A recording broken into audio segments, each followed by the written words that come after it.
Bonsoir mesdames et messieurs, bienvenue dans cette édition. Ce lundi, c'est Arafat et après la station d'Arafat, les pèlerins, tout comme les musulmans du monde entier, célébreront l'Aïd el-Adha, la fête de Tabaski, une période au cours de laquelle les salons de coiffure et ateliers de couture ne désemplissent pas. Il faut être beau et bien habillé pour la grande fête. La lutte contre la criminalité transnationale organisée s'accentue. L'unité chargée de la lutte vient de mettre la main sur des faux billets de banque d'une valeur de 250 millions de francs CFA. Les 4 présumés faussaires ont été cueillis au moment où ils s'apprêtaient à arnaquer un opérateur économique. Et puis, au Mali, la Cour constitutionnelle valide la victoire d'Ibeka. Le président sortant Ibrahim Boubacar Keïta a été officiellement déclaré vainqueur de l'élection ce lundi par la Cour constitutionnelle du Mali, dont la décision est sans appel. Et il entamera son second mandat de 5 ans le 4 septembre prochain. Ce lundi, nous sommes le 9e jour du mois de Dhul-Hijjah, dernier mois du calendrier musulman. C'est le jour de Arafat, moment intense du pèlerinage à la Mecque et sur les lieux saints de l'islam. Arafat est une si grande importance que le prophète Mohammed a résumé le pèlerinage en ces termes. Le Hajj, c'est Arafat. À cette occasion, les pèlerins convergent vers le mont qui a donné son nom à ce jour, le mont Arafat, mont de la miséricorde, pour y invoquer Allah. Ils y multiplient les invocations et y prient toute la journée. Ces images nous sont envoyées par Moussa Konaté et Adama Kéré, nos envoyés spéciaux sur place. Aujourd'hui, c'est Waqfa Arafat et demain, 10e jour du dernier mois du calendrier musulman, ce sera l'Aïd el-Kébir, la fête de Tabaski qui marque chaque année la fin du Hajj. La communauté musulmane en Côte d'Ivoire se prépare pour cette fête. Aussi bien les salons de coiffure et autres ateliers de couture sont pris d'assaut à quelques heures de la Tabaski. Objectif, célébrer la fête en beauté. Mamadou Kouassi a fait le tour de quelques salons. Plus que quelques heures pour la célébration de l'Aïd el-Kébir ou encore la Tabaski. Chez les couturiers, le moment est à la finition des commandes. C'est le cas d'Abdoulaye Koné, installé dans la commune de Koumassi. Malentendant, Abdoulaye discute ici des derniers détails avec des clientes. Son assistant et lui s'activent à honorer les rendez-vous dans les délais. Quand il commence le matin, souvent le soir, vers les 21h, il va finir du complet. Mais quand il voit que je suis fatigué, il m'a reposé un peu à la maison, puis il revient encore. Dans un autre quartier de la commune de Koumassi, nous rencontrons Aboubakar Dao. Lui aussi est en train de faire des dernières découpes de modèles. C'est un ensemble avec des broderies hommes qu'on est en train de faire. On est beaucoup sollicité. On est en train de lutter pour qu'on puisse vraiment satisfaire nos clients, pour que la fête soit belle pour tous. Dans tous les ateliers parcourus, les couturiers et apprentis sont à pied d'œuvre pour ne manquer aucun rendez-vous. Et les consignes donc sont claires. Ma spécialité sont les bazins, les grands Dakar, les robes et la broderie. Il y a une semaine de cela, on a arrêté. Parce que je ne peux pas finir le travail quand je prends. Les salons de coiffure qui ne connaissent pas d'affluence pour certaines coiffeuses. 2 jours de la fête, et là comme on a assis en train de causer, manger là, en train de faire comédie. Oh, les autres années, là, il y a un embouteillage ici. Là, depuis matin, on n'a même pas venu mettre 10 000. Cette année, c'est vraiment difficile. Je sais pas si c'est à cause de la rentrée ou bien, mais je ne sais pas, Si certaines ont choisi les salons de coiffure pour se rendre belles, d'autres préfèrent les espaces dans les rues des quartiers, ouverts pour la circonstance. Je suis venue nettoyer mes ongles pour la fête, me rendre belle. C'est qu'ici, je me sens à l'aise. Quand elle fait, j'aime bien. Je me suis installée ici pour le moment, quoi. Là, c'est mieux à Yopé et parti. D'autres qui disent Abassa, Makori. Elles viennent de partout, quoi. Pour la fête, les femmes ont décidé de se rendre belles et chacune y va avec son budget. Pour mes doigts, c'est 1000 francs, c'est pas cher. Comme c'est la fête de Tabaski, je compte me tresser avec mon mèche de 30 000. Pour la mèche d'œuvre, c'est 5 000. À dehors de la coiffure, j'ai fait faux cils, manicure, pédicure. Pour faire tout ça, là, au moins 100 000. À côté des salons de coiffure, un attroupement de femmes. Ici, elles se font tatouer à l'aide du henné. Depuis à 3 h du matin, on vient faire Djabi. C'est une seule fois l'année. Depuis quelques jours, pas de repos pour ces filles spécialisées dans le tatouage. Quand on va mettre Djabi là, ça fait 3 heures du temps. Tu t'enlèves Djabi, maintenant tu prends 100. Tu mets ça dans cette, tu mets Apollo dessus, là tu mets l'autre, tu mélanges.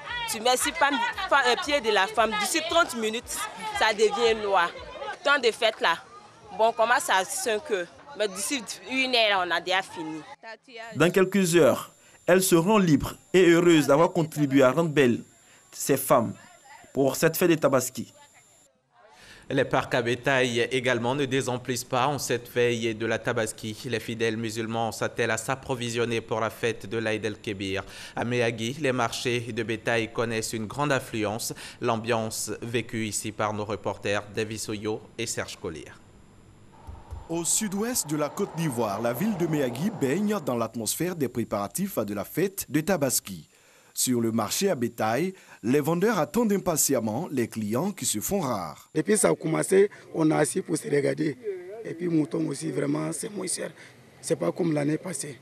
C'est moins cher et puis ça ne sort pas. À l'air comme ça, l'année passée, en tout cas, ça va, ça sort un peu. Mais cette année, vraiment, ça ne pousse pas. Il faut voir de toute façon que le coin est maudit, il faut voir partout. Dans l'enclos d'Ousmane, pourtant, les prix sont selon lui accessibles à toutes les bourses. Il y en a 140, il y en a 100 000, il y en a 80 000, il y en a même 70 000. Même 60, il y en a.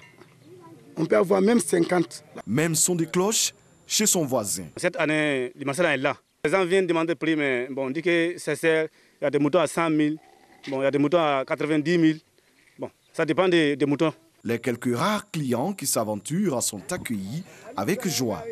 Là, sinon, un habitué est venu s'approvisionner. Vraiment, cette année, les prix sont un peu abordables. En fait, on trouve que souvent c'est cher, mais quand tu t'expliques aussi, vraiment, ils t'arrangent. Ils nous ont vraiment arrangés. Donc, nous aussi, vraiment, on est très contents de cela.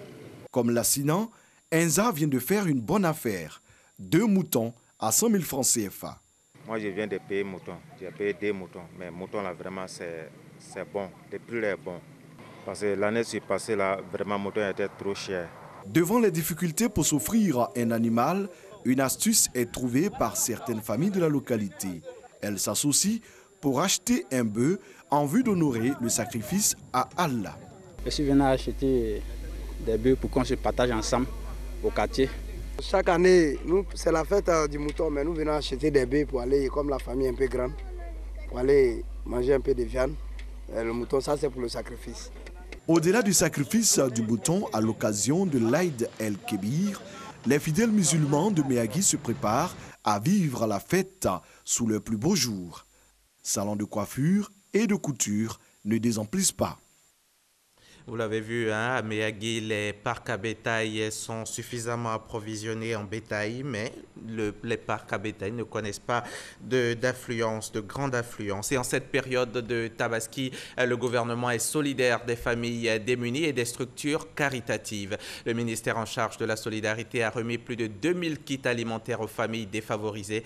Un geste pour permettre à ces personnes en situation difficile de célébrer la fête de la Tabaski. La cérémonie s'est déroulée hier dimanche à la grande mosquée de Port-Boué. Le témoignage de Mamadou Kwasi. 5 kg de riz de bonne qualité, 3 kg de viande et un bidon d'huile.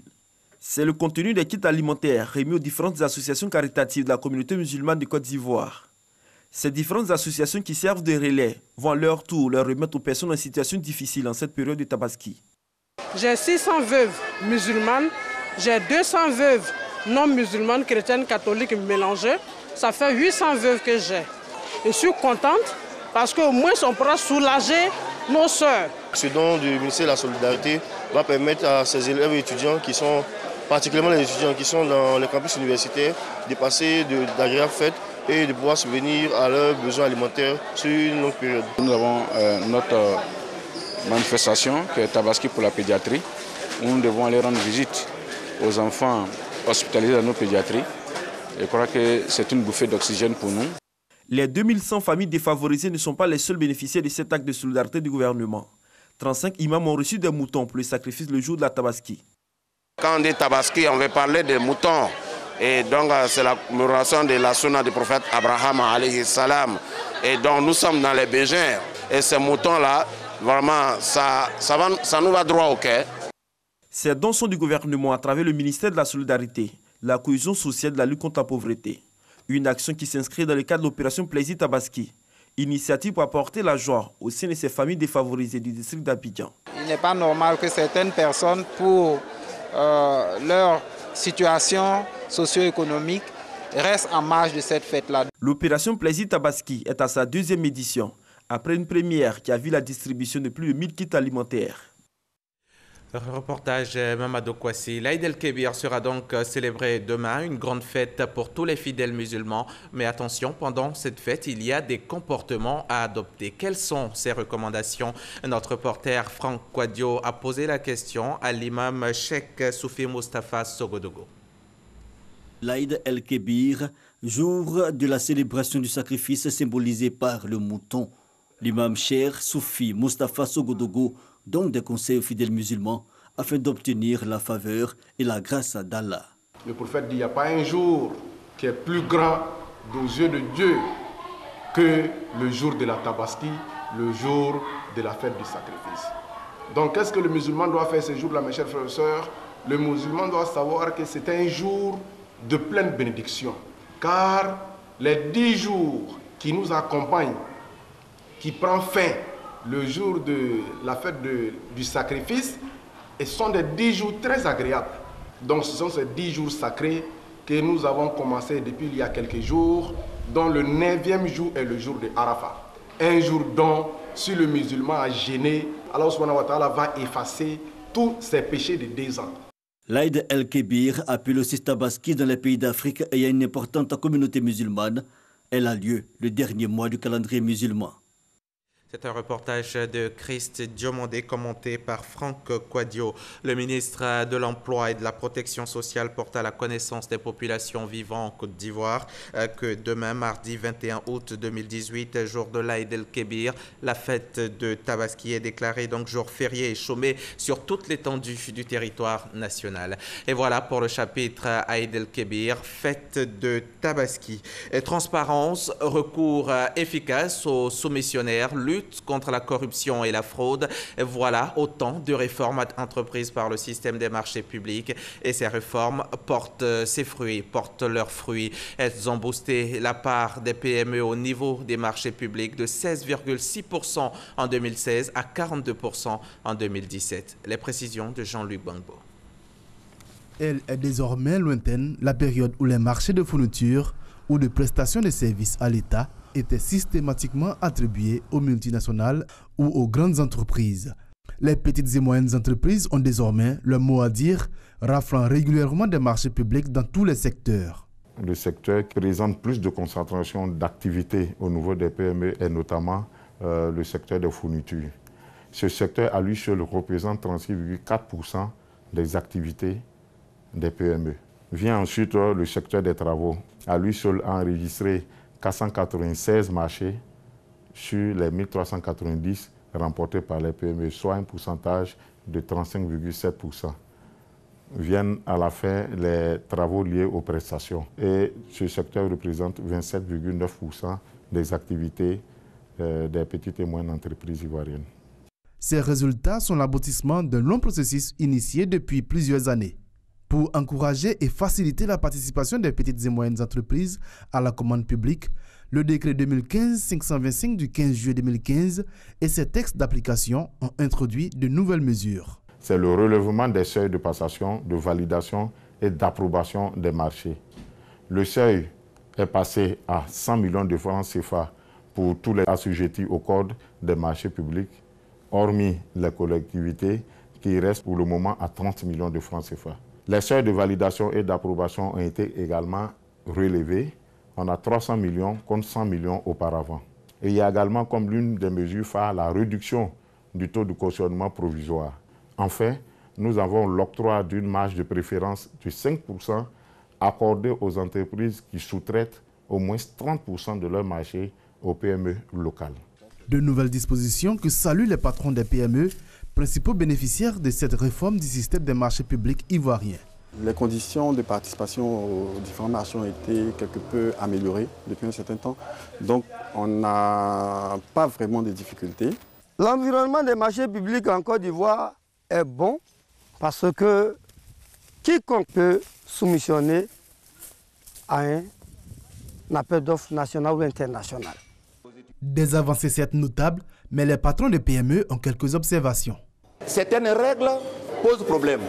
Naturellement, la clause de la moins-disante. Cette clause amène les soumissionnaires à proposer des offres anormalement bas. et l'enveloppe budgétaire qui doit servir d'exécuter le marché est infirme. Et à ce niveau-là, le marché ne peut pas être exécuté correctement. Donc je proposerais que l'autorité contractante elle-même évalue le coût de réalisation du sujet de l'appel d'offres. Les difficultés principales se situent au niveau des règlements des factures qui ne se font pas à temps.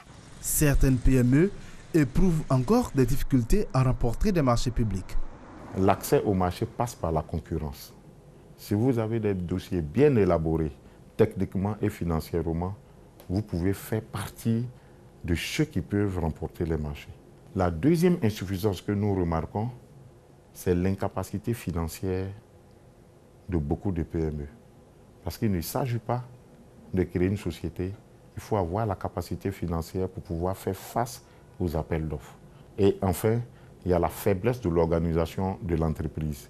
Les PME sont donc invités à former leurs agents, à développer des stratégies prospectives et planifier leur participation aux appels d'offres. La réforme des marchés publics met désormais le cap sur la dématérialisation des procédures de passation. Un processus qui va permettre de simplifier et réduire de façon significative les délais et les coûts des opérations. Et je vous le disais en titre, la lutte contre la criminalité transnationale organisée se renforce. L'unité chargée de la lutte vient de mettre la main sur des faux billets de banque. Elle a saisi une caisse métallique contenant la somme de 250 millions de francs CFA en faux billets de banque. Les présumés faussaires ont été interpellés net quand ils s'apprêtaient à arnaquer un opérateur économique pour l'achat de produits chimiques. On en sait plus avec Abou Sanogo. Cette caisse métallique pèse lourd. Environ 60 kg. Elle contient la somme de 250 millions de francs CFA, mais en faux billets de banque associés à des coupures de papier rame teint en carbone ou papier noir et ayant les mêmes dimensions que les vrais billets de banque. Elle a été saisie par l'unité de lutte contre la criminalité transnationale organisée dans la commune de Marcory. 4 individus interpellés. Ils ont tenté d'arnaquer un opérateur économique en lui demandant de financer à hauteur de 20 millions de francs CFA l'achat de produits chimiques qui devaient servir à laver et transformer les billets de 250 millions de francs CFA en vrais billets de banque. Vraiment, je regrette beaucoup et puis je demande la clémence. Je demande pardon. Je le demande d'une façon sincère. Leur cible, les PME, les comptables, les gestionnaires de structures agricoles, les personnes qui ont la garde de fonds, les entreprises et les gérants. Surtout aux opérateurs économiques, surtout à ceux qui gèrent des fonds, de se méfier de l'enrichissement rapide parce qu'ils sont les cibles privilégiées de ces malfaiteurs. Donc vraiment, nous leur lançons un appel à l'effet de coopérer avec tous ceux qui sont chargés de l'application de la loi.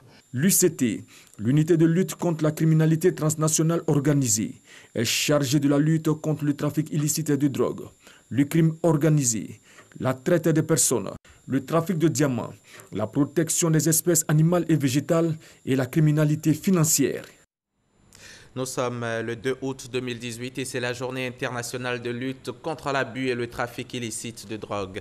Dans ce domaine également, la lutte s'accentue en Côte d'Ivoire. Le ministère de l'Intérieur et de la Sécurité réaffirme son engagement à traquer les auteurs de trafic de drogue. Lors d'une cérémonie organisée ce lundi ici même à Cocody, Sidiki Diakité a lancé l'appel à une jeunesse saine, sans drogue. On retrouve Abou Sanogo.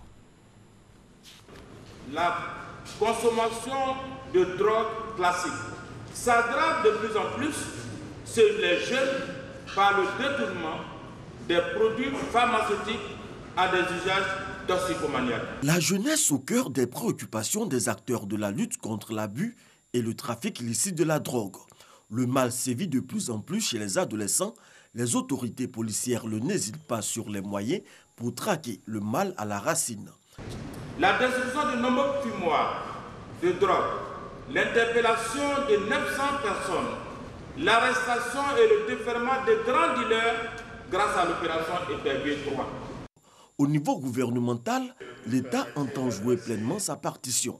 Le gouvernement, pour ses engagements, a aussi décidé de faire en sorte que d'ici la fin de l'année 2018, un plan national intégré dénommé PNI de lutte contre la drogue soit élaboré et puissent déjà être mises en œuvre.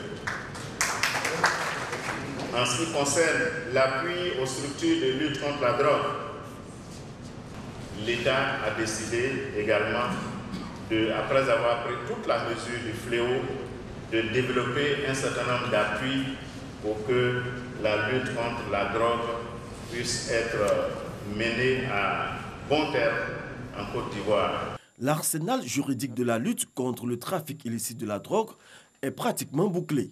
Bientôt, une loi sera soumise au Parlement pour la révision du texte en vigueur qui date de 1988. Vous l'avez compris, nous sommes le 20 août 2018, 20 août, journée internationale de lutte contre l'abus et le trafic illicite de drogue. On ouvre à présent la page politique de ce journal. La formation politique Leader, Liberté et Démocratie pour la République rejoindra incessamment le RHDP, parti unifié. Il ne reste qu'à signer le protocole d'accord. Le président du parti l'a annoncé récemment lors d'une conférence de presse tenue à Azaguié. Il dit suivre les recommandations du bureau politique pour entreprendre des démarches dans ce sens. Le témoignage de Michel Digré. Leader, Liberté et Démocratie pour la République, présidé depuis le 17 mars 2018 par Lansana Karamoko, a tenu une conférence de presse. L'objectif affiché, le repositionnement des leaders sur la scène politique. Le leader dirigé par Lansana Karamoko veut entrer au RHDP parti unifié, présenté aujourd'hui à son avis comme la seule alternative crédible. Leader désormais est en route pour intégrer le RHDP. Nous avons mené les discussions avec la haute direction du RHDP. Nous attendons maintenant le jour où nous devons venir apposer nos signatures sur le protocole d'accord. 7 ans après sa création, les dissensions internes ont fini par avoir raison du leader. La crise au sein du parti a duré des mois, mais elle a atteint son apogée le 17 mars dernier avec l'élection de Lansana Karamoko à la tête d'un groupe de militants au cours d'un congrès extraordinaire. Depuis cette date, c'est le bicéphalisme au leader fondé par Mamadou Koulibaly, à qui Lansana Karamoko et bien d'autres militants du parti reprochent un manque d'ouverture et une gestion exclusive. Le président du MFA, le mouvement des forces d'avenir et celui du mouvement sur les traces d'Houphouët-Boigny étaient, eux, ce week-end à la rencontre des populations du Gondougou. Siaka Ouattara et Kobena Kwasi Adjoumani sont allés expliquer aux populations les enjeux de l'ordonnance prise le 6 août dernier par le chef de l'État pour l'amnistie de 800 personnes. Pour les deux émissaires du RHDP, cet acte est de nature à consolider la cohésion sociale dans le pays. On retrouve Michel Digré.